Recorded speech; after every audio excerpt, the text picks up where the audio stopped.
Rebonjour, chers compatriotes. Je reviens vers vous pour poursuivre ce travail-là de présentation des trois premières constitutions du Gabon.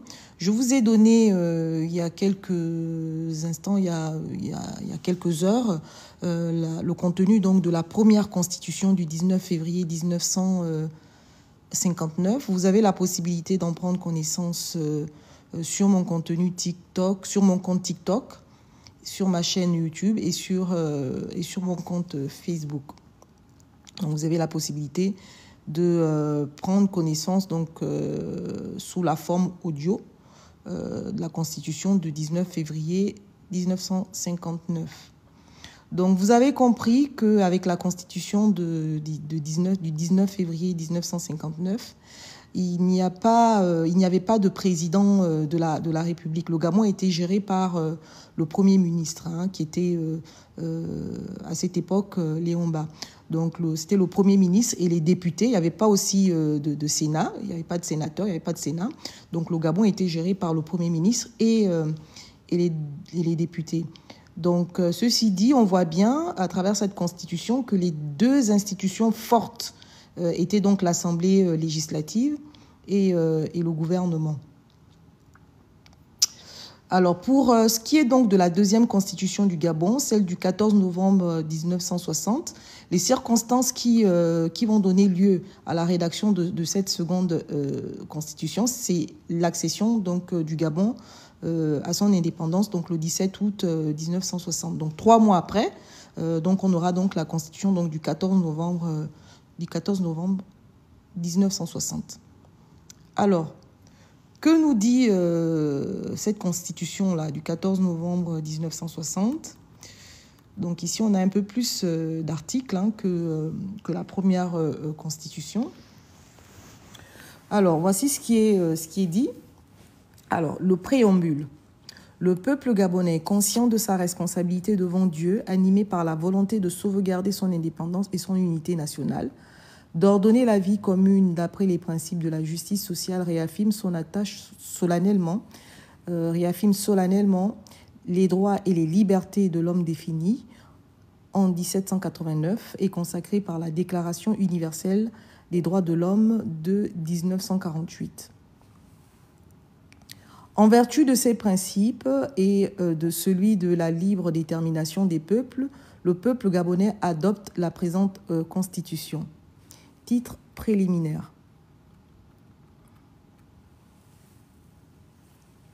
Chacun a droit au libre développement de sa personnalité dans le respect des droits d'autrui et de l'ordre public. La liberté de conscience, la libre pratique de la religion sous réserve de l'ordre public sont garanties à tous. Le secret de la correspondance des communications postales, télégraphiques et téléphoniques est inviolable. Il ne peut être ordonné de restriction à cette inviolabilité qu'en application de la loi. Chacun a le devoir de travailler et le droit d'obtenir un emploi. Nul ne peut être lésé dans son travail en raison de son sexe, de ses origines, de ses croyances ou de ses opinions. L'État, selon ses possibilités, garantit à tous, notamment à l'enfant, à la mère et aux vieux travailleurs, la protection de la santé, la sécurité matérielle, le repos et les loisirs. Toute personne, aussi bien seule qu'en collectivité, a droit à la propriété. Nul ne peut être arbitrairement privé de sa propriété si ce n'est lorsque la nécessité publique légalement constatée l'exige et sous la condition d'une juste et préalable indemnité. L'inviolabilité du domicile. Le domicile est inviolable. Il ne peut être ordonné de perquisition que par le juge ou par les autres autorités désignées par la loi. Les perquisitions ne peuvent être exécutées que dans les formes prescrites par celle-ci. Les mesures portant atteinte à l'inviolabilité du domicile ou la restreignant ne peuvent être prises que pour parer aux dangers collectifs ou protéger des personnes en péril de mort. Ces mesures peuvent être également prises en application de la loi pour protéger l'ordre public contre les menaces imminentes, singulièrement pour lutter contre les risques d'épidémie ou pour protéger la jeunesse en danger. Le droit de former des associations ou des sociétés, des établissements à caractère social ainsi que des communautés religieuses est garanti à tous dans les conditions fixées par la loi. Les communautés religieuses règlent et administrent leurs affaires d'une manière indépendante sous réserve de respecter les principes de la souveraineté nationale et de l'ordre public. Les associations et les sociétés dont les buts ou les activités sont contraires aux lois pénales et à la bonne entente des groupes ethniques sont interdites. Tout acte de discrimination raciale, ethnique ou religieuse, de même que toute propagande régionaliste pouvant porter atteinte à la sécurité intérieure de l'État ou à l'intégrité du territoire de la République, sont punis par la loi. Le mariage et la famille forment la base naturelle de la société. Ils sont placés sous la protection particulière de l'État. Les soins à donner aux enfants et leur éducation constituent pour les parents un droit naturel et un devoir qu'ils exercent sous la surveillance et avec l'aide de l'État et des collectivités publiques. Les parents ont le droit, dans le cadre de l'obligation scolaire, de décider de l'éducation de leurs enfants. Les enfants nés hors mariage ont les mêmes droits que les enfants légitimes en ce qui concerne aussi bien l'assistance que leur développement physique, intellectuel et moral. La protection de la jeunesse contre l'exploitation et contre l'abandon moral, intellectuel et physique est une obligation pour l'État et les collectivités publiques. L'État garantit l'égal accès de l'enfant et de l'adulte à l'instruction, à la formation professionnelle et à la culture. L'État a le devoir d'organiser à tous les degrés l'enseignement public sur les bases de la gratuité et de la neutralité religieuse. Le droit de fonder des écoles privées est garanti à toute personne, à toute communauté religieuse et à toute association légalement constituée qui accepte de se soumettre au contrôle pédagogique de l'État et aux lois en vigueur. La loi fixe les conditions de participation de l'État et des collectivités publiques aux charges financières des établissements privés d'enseignement que l'État reconnaît d'utilité publique. Dans les établissements publics d'enseignement, l'instruction religieuse peut être dispensée aux élèves à la demande de leurs parents dans les conditions déterminées par les règlements. La nation proclame la solidarité et l'égalité de tous devant les charges qui résultent des calamités nationales. Chacun doit participer en proportion de ses ressources aux charges publiques. Titre 1er de la République et de la souveraineté, article 2. Le Gabon est une république indivisible, démocratique et sociale. Il affirme la séparation des religions et de l'État. La République gabonaise assure l'égalité devant la loi de tous les citoyens, sans distinction d'origine, de race ou de religion. Elle respecte toutes les croyances. L'emblème national est le drapeau tricolore vert, jaune, bleu, à 3 bandes horizontales d'égale dimension. L'hymne national est la concorde. La devise de la République est Union, Travail, Justice. Le sceau de la République est une maternité allaitante. Son principe est gouvernement du peuple, par le peuple et pour le peuple. La République gabonaise adopte le français comme langue officielle. Article 3. La souveraineté nationale émane du peuple qui l'exerce au moyen d'élections et de référendums dans les cas prévus par la Constitution et par des organes investis des pouvoirs législatifs, exécutifs et judiciaires. Aucune section du peuple ni aucun individu ne peut s'attribuer l'exercice de la souveraineté. Le suffrage est universel, égal et secret. Il peut être direct ou indirect dans les conditions prévues par la Constitution ou par la loi. Sont électeurs dans les conditions déterminées par la loi tous les nationaux gabonais de l'un ou de l'autre sexe âgés de 20-21 ans, jouissant de leurs droits civils et politiques. Cet âge peut être ramené à 18 ans pour des cas bien déterminés et prévus par la loi. Article 4. Les partis et groupements politiques concourent à l'expression du suffrage. Ils se forment et exercent leur activité librement dans le cadre fixé par les lois et règlements. Ils doivent respecter les principes démocratiques, la souveraineté nationale et l'ordre public. Article 5. La République gabonaise est organisée selon le principe de la séparation des pouvoirs législatifs, exécutifs et judiciaires. Titre 2 du président de la République, article 6. Le président de la République est le chef de l'État. Il veille au respect de la Constitution. Il assure par son arbitrage le fonctionnement régulier des pouvoirs publics ainsi que la continuité de l'État. Il est le garant de l'indépendance nationale, de l'intégrité du territoire, du respect des accords et des traités. Il préside le Conseil des ministres, fait établir et conserver les procès-verbaux de séance. Il est suppléé, le cas échéant, par le Premier ministre. Article 7. Le président de la République est élu par un collège électoral comprenant les membres de l'Assemblée nationale et les membres élus des collectivités territoriales prévues au titre 11 ci-après. Les modalités d'application de l'alinéa précédent sont fixées par la loi. La durée des fonctions du président de la République est de 6 ans. Toutefois, lorsque le mandat du président de la République expire moins de 6 mois avant la fin de la législature, il est prorogé de plein droit jusqu'à la réunion de la nouvelle Assemblée nationale. Il ne peut être réélu qu'une fois. Article 8. L'élection du président de la République a lieu à la majorité absolue des votants au premier tour ou au second tour à la majorité relative. Le scrutin est ouvert sur convocation du gouvernement. Les candidats aux fonctions de président de la République sont déposés au bureau de l'Assemblée nationale 15 jours au moins avant l'ouverture du scrutin. L'élection du nouveau président a lieu 20 jours au moins et 30 jours au plus avant l'expiration des pouvoirs du président en exercice. En cas d'empêchement momentané du président de la République constaté par la Cour suprême saisie par le gouvernement et statuant à la majorité absolue de ses membres, les fonctions de président de la République sont provisoirement exercées par le président de l'Assemblée nationale.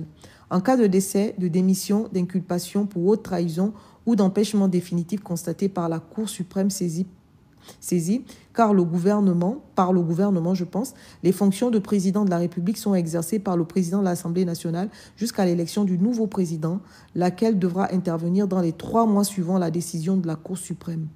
Les fonctions de président de la République sont incompatibles avec toute autre fonction publique ou privée. Ne peuvent être élus président de la République que les nationaux gabonais âgés de 40 ans au moins et jouissant de leurs droits civils et politiques. Article 9. Lors de son entrée en fonction, le président de la République prête solennellement devant l'Assemblée nationale le serment suivant. Je jure de consacrer mes forces au bien du peuple gabonais en vue d'augmenter son bien-être et le préserver de tout dommage, de respecter et de défendre la Constitution, de remplir consciencieusement les devoirs de ma charge et d'être juste envers tous. Article 10. Le président de la République promulgue les lois dans les 15 jours qui suivent la transmission au gouvernement de la loi définitivement votée. Ce délai est réduit à 5 jours en cas d'urgence déclarée par l'Assemblée nationale. Le président de la République peut, pendant le délai de promulgation, demander une deuxième lecture de la loi ou de certains de ses articles. Cette deuxième lecture ne peut être refusée. Lorsque le texte ainsi soumis à une deuxième lecture est adopté à la majorité des 2 tiers des députés, soit sous sa forme première, soit après modification, le président de la République le promulgue dans les délais fixés ci-dessus. À défaut de promulgation de la loi par le président de la République dans ces délais, il sera pourvu par le président de l'Assemblée nationale. Article 11. Le président de la République, sur proposition du gouvernement ou pendant la durée des sessions sur proposition du président de l'Assemblée nationale, peut soumettre au référendum tout projet de loi portant application des principes contenus dans le préambule ou le titre préliminaire de la Constitution touchant soit directement, soit indirectement au fonctionnement des institutions lorsque le référendum a conclu à l'adoption du projet. Le président de la République le promulgue conformément à l'article précédent, article 12. Le président de la République nomme par décret le Premier ministre qui, sur sa proposition, a obtenu l'investiture de l'Assemblée nationale à la majorité absolue. Il met fin à ses fonctions par décret, soit sur un vote de défiance ou de censure, soit sur présentation de sa démission. Sur proposition du Premier ministre, il nomme par décret les autres membres du gouvernement et met fin à leurs fonctions par décret en Conseil des ministres. Article 13. Le président de la République signe les ordonnances et les décrets délibérés en Conseil des ministres. Sur proposition du Premier ministre, il nomme en Conseil des ministres aux emplois supérieurs civils et militaires de l'État, en particulier les ambassadeurs et envoyés extraordinaires, les directeurs des administrations centrales, le président et les membres à la Cour suprême, le président et les conseillers à la Cour d'appel, le président et les membres du tribunal administratif, ainsi que les officiers généraux et supérieurs. La loi détermine les autres emplois auxquels il est pourvu en Conseil des ministres, ainsi que les conditions dans lesquelles le pouvoir de nomination du président de la République peut être peut être par lui délégué pour être exercé en son nom. Article 14. Le président de la République accrédite les ambassadeurs et les envoyés extraordinaires auprès des puissances étrangères. Les ambassadeurs et les envoyés extraordinaires étrangers sont accrédités auprès de lui. Article 15. Le président de la République est le chef des armées. Il préside les conseils et comités supérieurs de la défense nationale dont le Premier ministre est vice-président de droit. Article 16. Le président de la République a le droit de grâce dans les conditions déterminées par la loi. Article 17. Les actes du président de la République, autres que ceux prévus aux articles 12, 18 et 20, doivent être contresignés par le Premier ministre et, le cas échéant, par les ministres responsables de leur exécution. Article 18. Le président de la République communique avec l'Assemblée nationale par des messages qui ne donnent lieu à aucun débat. Sur sa demande, il peut être entendu par l'Assemblée nationale. Hors session, l'Assemblée nationale est réunie spécialement à cet effet. Article 19. Le président de la République peut, lorsque les circonstances l'exigent, proclamer par décret pris en Conseil des ministres l'état d'urgence qui confère au gouvernement des pouvoirs spéciaux dans les conditions fixées par la loi qui réglera la matière. Article 20. Lorsque les institutions de la République, l'indépendance de la nation, l'intégrité de son territoire ou l'exécution de ses engagements internationaux sont menacées d'une manière grave et imminente et que le fonctionnement régulier des pouvoirs publics constitutionnels, notamment de l'Assemblée nationale ou du gouvernement, est interrompu, le président de la République prend les mesures exigées par ces circonstances après avis du président de l'Assemblée nationale. Il en informe la nation par un message. Titre 3 de l'Assemblée nationale, article 21. Le Parlement de la République gabonaise comporte une seule chambre qui prend le nom d'Assemblée nationale et qui exerce le pouvoir législatif. Article 22. L'Assemblée nationale est composée des députés élus pour 5 ans au suffrage direct. Article 23. La loi fixe le nombre des députés, les conditions de leur élection, le régime des inéligibilités et des incompatibilités ainsi que l'indemnité nécessaire à leur indépendance. Nul ne peut être empêché d'être investi légalement d'un mandat parlementaire. Article 24. Aucun député ne peut être poursuivi, arrêté, détenu ou jugé à l'occasion des opinions ou votes émis par lui dans l'exercice de ses fonctions. Aucun député ne peut, pendant la durée des sessions, être poursuivi ou arrêté en matière criminelle ou correctionnelle qu'avec l'autorisation de l'Assemblée nationale, sauf le cas de flagrant délit. Aucun député ne peut, hors session, être arrêté qu'avec l'autorisation du bureau de l'Assemblée nationale, sauf en cas de flagrant délit, de poursuite autorisée ou de condamnation définitive. La détention ou la poursuite d'un député est suspendue si l'Assemblée nationale le requiert. Article 25. Tout mandat impératif est nul.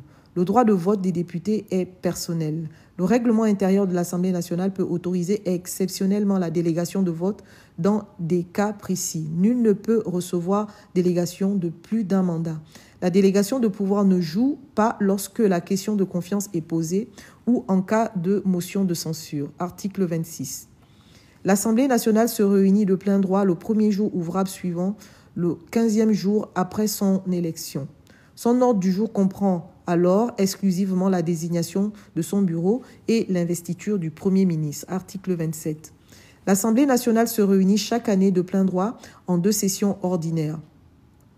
La première session commence le 3e mardi d'avril. Sa durée ne peut excéder 70 jours. La seconde session s'ouvre le 1er mardi d'octobre et prend fin au plus tard le 3e vendredi de décembre. L'ouverture de la session est reportée au lendemain si le jour prévu est férié. Article 28.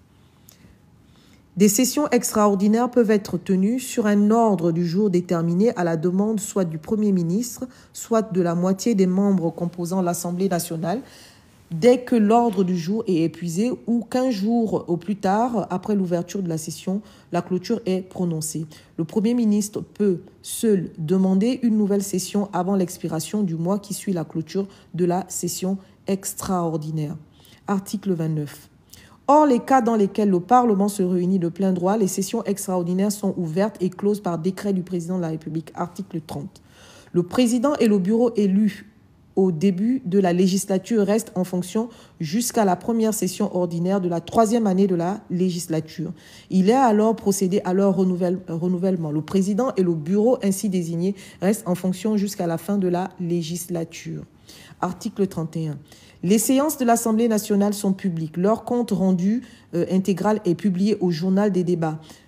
L'Assemblée peut siéger à huis clos à la demande du Premier ministre ou d'un tiers de ses membres. Titre 4 du gouvernement, article 32. Le gouvernement se compose du Premier ministre, des ministres et secrétaires d'État. Le nombre des ministres et des secrétaires d'État ainsi que leurs indemnités sont déterminés par la loi. Les membres du gouvernement doivent être âgés de 25 ans au moins et jouir de leurs droits civils et politiques. Article 33. Les membres du gouvernement sont choisis parmi les membres de l'Assemblée nationale et en dehors de son sein. Ils sont pénalement responsables des crimes et délits commis dans l'exercice de leurs fonctions. Toutefois, ils bénéficient des mêmes immunités que les députés. Article 34.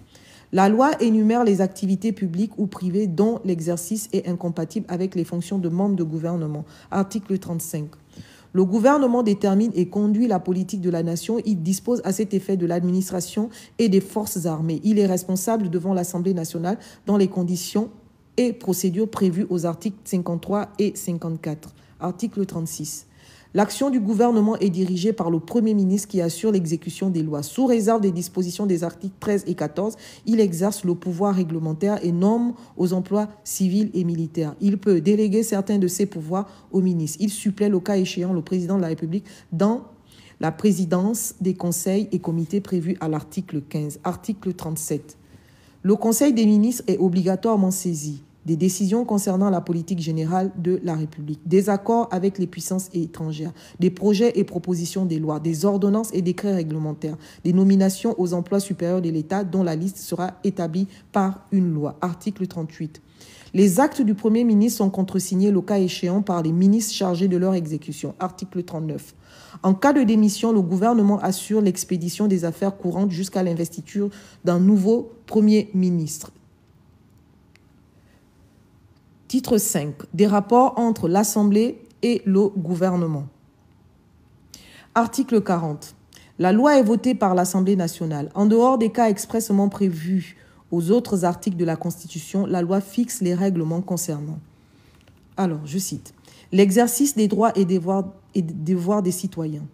Les sujétions imposées aux Gabonais en leur personne et en leurs biens en vue de l'utilité publique et notamment de la défense nationale.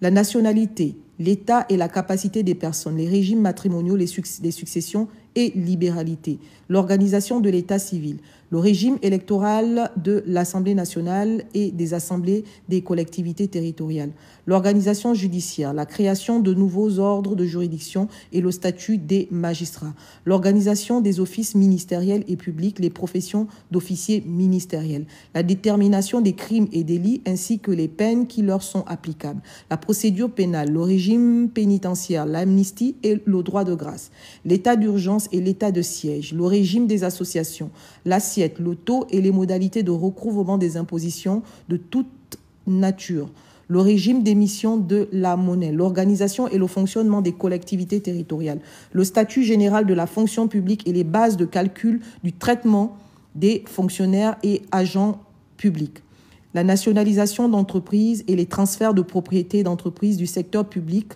au secteur privé, la création, l'organisation ou la suppression des établissements et services publics dont le gouvernement a seul l'initiative, l'organisation générale administrative et financière, les conditions de participation et de garantie de l'État à l'activité de certaines sociétés et le contrôle de la gestion de ces sociétés, le régime domanial, foncier, forestier et minier, le régime de la propriété, des droits réels et des obligations civiles et commerciales, les emprunts et engagements financiers de l'État, le programme d'action économique et sociale. La loi détermine les principes fondamentaux suivants de l'enseignement, du droit du travail, de la sécurité sociale, du droit syndical, y compris les conditions d'exercice du droit de grève, de la mutualité et l'épargne, de l'organisation générale de la défense.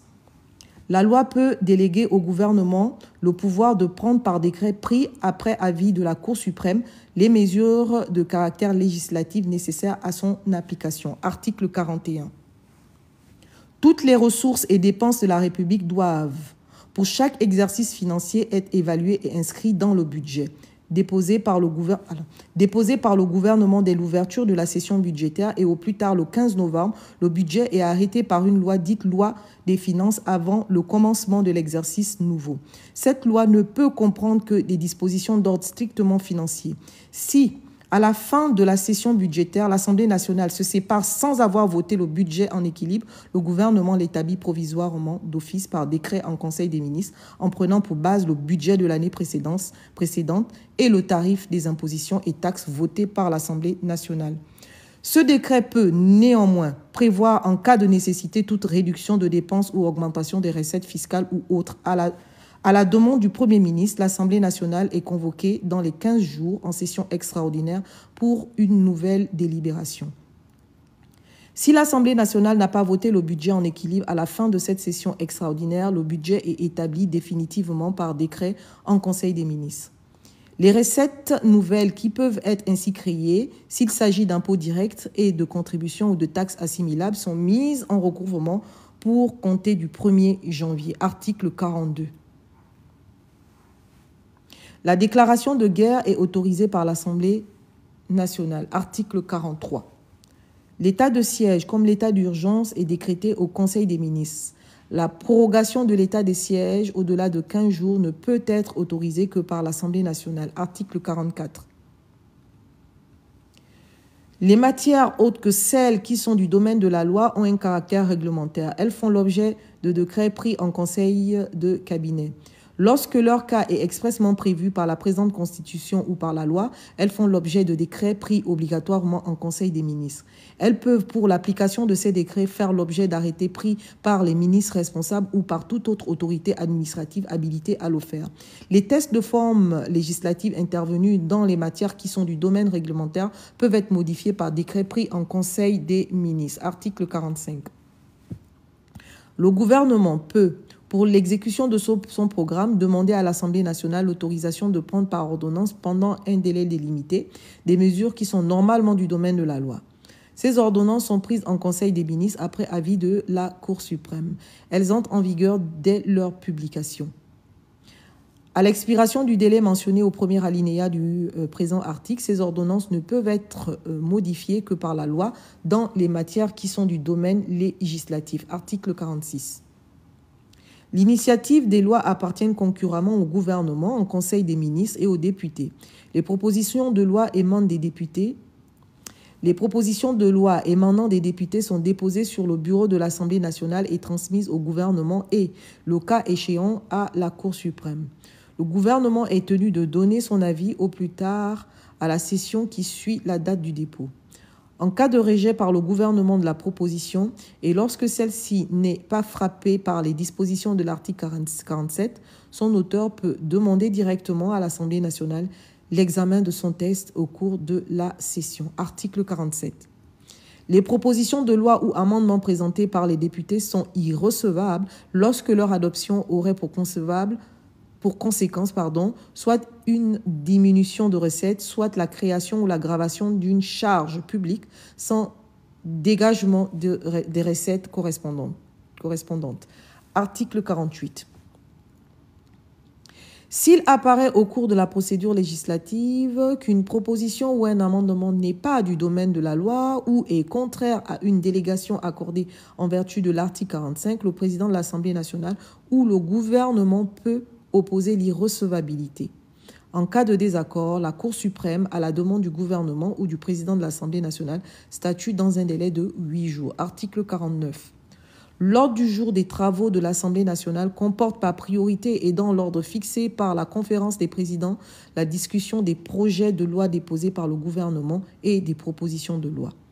En cas de contre-projet, la discussion porte d'abord sur le texte présenté par le gouvernement. Article 50. Le gouvernement est informé de l'ordre du jour des travaux de l'Assemblée et des commissions. Les membres du gouvernement ont accès à l'Assemblée nationale, ils participent au débat et peuvent se faire assister du commissaire du gouvernement. Les ministres et leurs commissaires ont accès aux commissions de l'Assemblée. Ils sont entendus par elles sur leur demande et à la demande de commission. Article 51. Les moyens de contrôle de l'Assemblée sur le gouvernement sont la question écrite, la question orale, avec ou sans débat, la commission d'enquête. Article 52. La loi détermine les conditions dans lesquelles la question écrite est transformée en question orale avec débat et les conditions d'organisation et de fonctionnement des commissions d'enquête. Article 53. Le Premier ministre, après délibération du Conseil des ministres, peut, en posant la question de confiance, engager l'existence du gouvernement à propos du vote d'une loi ou sur une déclaration de politique générale. Le débat sur la question de confiance ne peut intervenir que 3 jours francs après qu'elle ait été posée. Le vote a lieu au scrutin public par appel nominal. La confiance ne peut être refusée qu'à la majorité absolue des membres composant l'Assemblée nationale. Lorsque, après le vote, la confiance est maintenue au gouvernement, la loi à propos de laquelle la question de confiance a été posée est considérée comme définitivement adoptée ou rejetée selon que le gouvernement s'y est déclaré favorable ou opposé. Article 54. L'Assemblée nationale met en cause Merci. Article 54. L'Assemblée nationale met en cause la responsabilité du gouvernement par le vote d'une motion de censure. Une telle motion n'est recevable que si elle est signée par un tiers au moins des membres de l'Assemblée nationale. Le vote d'une motion de censure ne peut avoir lieu que 3 jours francs après son dépôt. La motion de censure est considérée comme adoptée si elle réunit les 2 tiers des voix des membres de l'Assemblée. En cas de rejet de la motion de censure, ces signatures ne peuvent être déposées. Ces signataires ne peuvent en déposer une nouvelle au cours de la même session. Article 55. Lorsque l'Assemblée nationale adopte une motion de censure ou refuse sa confiance au Premier ministre, celui-ci doit remettre immédiatement sa démission au président de la République. La démission du Premier ministre entraîne la démission collective du gouvernement. L'Assemblée nationale est alors appelée à se prononcer sur l'investiture d'un nouveau Premier ministre. Article 56. La clôture des sessions ordinaires ou extraordinaires est de droit retardée pour permettre, le cas échéant, l'application des dispositions des articles 53, 54 et 55. Article 57. Si au cours d'une même période de 36 mois, 2 crises ministérielles surviennent dans les conditions prévues par les articles 53 et 54, la dissolution de l'Assemblée nationale pourra être proposée par le gouvernement et décidée par le président de la République après avis du président de l'Assemblée nationale. Cet avis doit être donné dans un délai de 2 jours francs. Titre 6. Des traités et accords internationaux. Article 58. Les traités sont négociés par le gouvernement et ratifiés par le président de la République après approbation de l'Assemblée nationale. Le président de la République est informé de toute négociation tendant à la conclusion d'un accord international ou d'une convention non soumise à ratification. Article 59. Les traités de paix, les traités de commerce, les traités qui engagent les finances de l'État, ceux qui modifient les dispositions de nature législative, ceux qui sont relatifs à l'état des personnes, ceux qui comportent cession, échange ou adjonction de territoire ne peuvent être ratifiés ou approuvés qu'en vertu d'une loi. Ils ne prennent effet qu'après avoir été ratifiés ou approuvés. Nulle cession, nul échange, nulle adjonction de territoire n'est valable sans le consentement du peuple gabonais appelé à se prononcer par référendum après consultation des populations intéressées. Article 60. Si la Cour suprême, saisie par le président de la République ou par le président de l'Assemblée nationale, a déclaré qu'un engagement international comporte une clause contraire à la Constitution, l'autorisation de le ratifier ou de la prouver ne peut intervenir qu'après révision de la Constitution. Article 61. Les traités ou accords régulièrement ratifiés ou approuvés ont, dès leur publication, une autorité supérieure à celle des lois, sous réserve pour chaque accord ou traité de son application par l'autre partie. Titre 7 du pouvoir judiciaire, article 62. Le pouvoir judiciaire est confié aux juges. Il est exercé au nom du peuple gabonais par la Cour suprême et par les tribunaux de l'ordre judiciaire ou administratif. Les tribunaux militaires peuvent être créés par la loi. Article 63. Le pouvoir judiciaire est indépendant. Les juges ne sont soumis dans l'exercice de leurs fonctions qu'à l'autorité de la loi. Les magistrats du siège sont inamovibles dans les conditions fixées par la loi. Article 64. Le président de la République est garant de l'indépendance du pouvoir judiciaire. Il est assisté à cet effet par le Conseil supérieur de la magistrature qu'il préside. L'organisation et les attributions du Conseil supérieur de la magistrature sont fixées par la loi. Article 65. Nul ne peut être arbitrairement détenu. Tout prévenu est présumé innocent jusqu'à ce que sa culpabilité ait été établie à la suite d'une procédure lui offrant les garanties indispensables à sa défense. Le pouvoir judiciaire, gardien de la liberté individuelle, assure le respect de ces principes dans les conditions prévues par la loi. Titre 8 de la Cour suprême. Article 66. Il est institué une Cour suprême composée de personnes désignées en raison de leurs compétences en matière juridique, administrative et politique. Article 67. La Cour suprême statue sur la conformité à la Constitution des lois et du règlement de l'Assemblée nationale lorsqu'elle est saisie par le président de la République ou par le président de l'Assemblée nationale, sur la régularité de l'élection du président de la République et des députés ou des opérations de référendum en cas de contestation, sur les conflits de compétences et les recours en cassation en matière civile, correctionnelle et criminelle et en matière administrative, sur les comptes des comptables publics. Article 68. Les décisions de la Cour suprême ne sont susceptibles d'aucun recours. Elles s'imposent au pouvoir public et à toutes les autorités administratives et juridictionnelles. Une disposition déclarée inconstitutionnelle ne peut être promulguée ni mise en application. Article 69. La Cour suprême exerce les attributions consultatives dans les cas prévus par la Constitution ou par la loi. Elle donne son avis sur tout projet de loi ou de décret ou sur toute question juridique et administrative que le gouvernement lui soumet. Elle peut en fait, de sa propre initiative, attirer l'attention du gouvernement sur les réformes d'ordre législatif et réglementaire qui lui paraissent conformes à l'intérêt général. Article 70. La composition et l'organisation de la Cour suprême ainsi que la procédure applicable devant elle sont fixées par la loi. Les fonctions de membres de la Cour suprême sont incompatibles avec celles de membres du Parlement ou du gouvernement. Les autres incompatibilités sont fixées par la loi. Les attributions de la Cour suprême peuvent être étendues par la loi.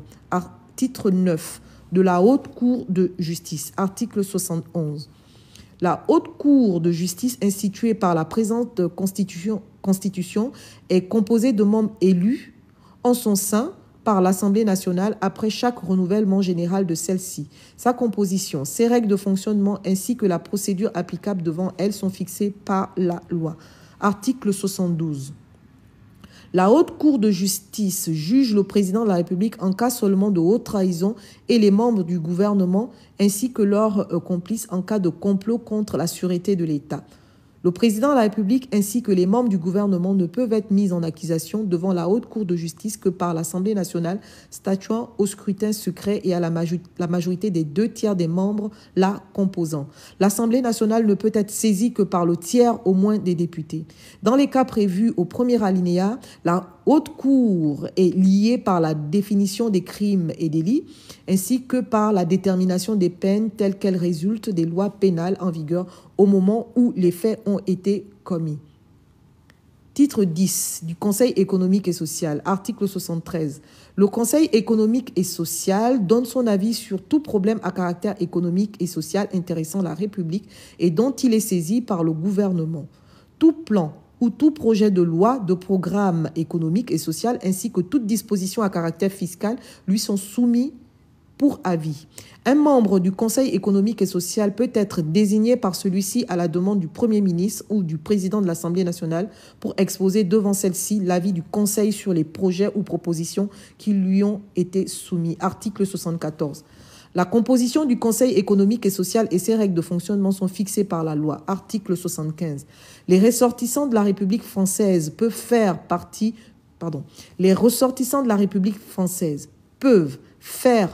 du Conseil économique et social. Ceux des autres pays peuvent également en faire partie dans les conditions fixées par la loi. Titre 11. Les collectivités territoriales. Article 76. Les collectivités territoriales de la République sont créées par la loi. Elles s'administrent par des conseils élus et dans les conditions prévues par la loi. Titre 12. Des accords de coopération. Article 77. En vue d'assurer l'intégrité du territoire et de la coordination nécessaire des politiques économiques des États, des conventions peuvent être passées par la République gabonaise avec d'autres États. La République gabonaise peut également participer à des organismes de coordination et de gestion des affaires d'intérêt commun au Gabon et à d'autres États. Titre 13 des préséances. Article 78. Les premiers magistrats de la République gabonaise sont, dans l'ordre de préséance, le président de la République, le président de l'Assemblée nationale, le Premier ministre, le président de la Cour suprême. Les autres préséances ainsi que les honneurs qui leur sont dus sont fixés par la loi. Titre 14 de la révision. Article 79. L'initiative de la révision de la Constitution appartient concurremment au président de la République, le Conseil des ministres entendu et aux députés. Pour être prise en considération, une proposition de révision doit être déposée par au moins 2/5 des députés. La révision doit être approuvée par les 2/3 des membres composant l'Assemblée nationale ou, à défaut, à la majorité simple confirmée par référendum.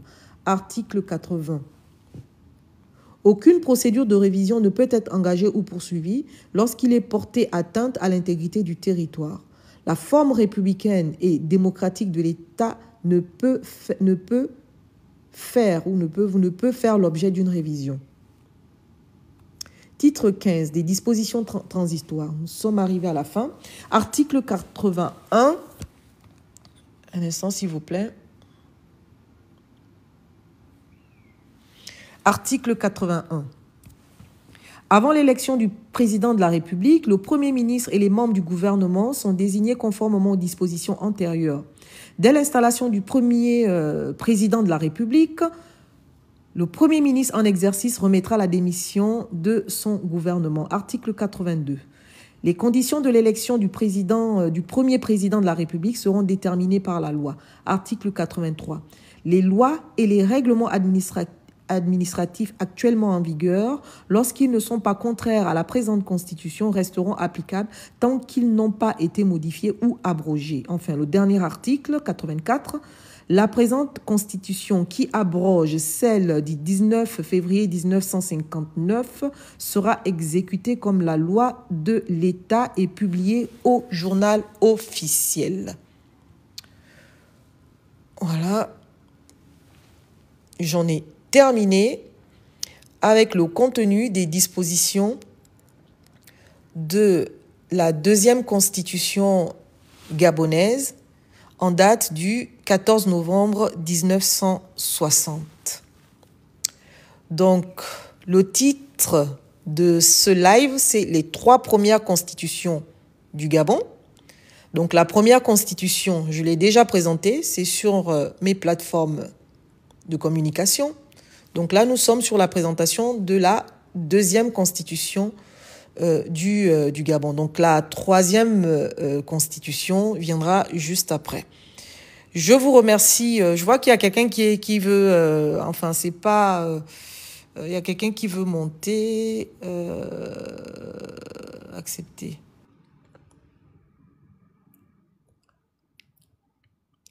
En principe, je vais pas forcément faire un débat après cette présentation. Donc, il y a quelqu'un qui a fait la demande. Voilà.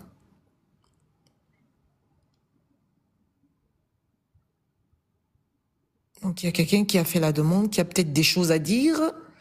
Je sais pas. Donc, cette personne peine à se connecter. Voilà.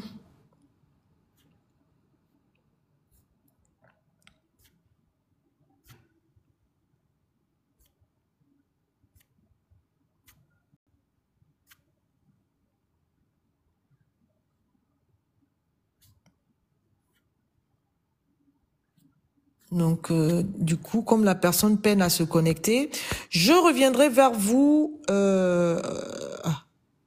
Je reviendrai vers vous pour vous présenter donc la troisième constitution du Gabon, celle en date du 17 février 1961.